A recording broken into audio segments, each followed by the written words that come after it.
Les chercheurs de pêche Océan Canada ont effectué 3 missions l'année dernière où ils ont recueilli des données. À cela s'ajoutent aussi les informations provenant des satellites. Et la tendance se maintient. Le réchauffement climatique a bel et bien une incidence sur les eaux du golfe Saint-Laurent. On remarque surtout 3 constants en 2018. Tout d'abord, la concentration en oxygène en profondeur est au plus bas jamais enregistrée. Certains endroits, elle est si faible que la survie de certaines espèces serait même menacée. Plus que la température elle augmente, d'une part, tes concentrations d'oxygène vont diminuer parce que l'oxygène est moins soluble dans l'eau chaude.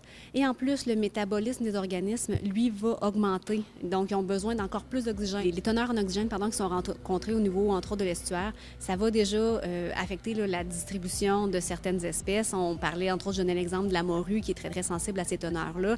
Donc, elle va complètement éviter des zones comme à 300 mètres. Puis comme on s'enligne vers un réchauffement qui va continuer, à ce niveau-là, ça risque d'être difficile pour certaines espèces qui ont des seuils de tolérance faibles au niveau de l'oxygène. On remarque aussi une baisse du zooplancton de 15 à 40 le zooplancton étant la nourriture de base pour le reste de la chaîne alimentaire. C'est un petit peu plus dur à ce niveau-là de savoir est-ce que c'est quelque chose qu'on va continuer vers un déclin de la biomasse de zooplancton ou on est plus dans un grand cycle, il va falloir peut-être ajouter une autre décennie de données. On remarque également une augmentation de 170 de certaines espèces de plancton qui habitent habituellement dans des eaux beaucoup plus chaudes.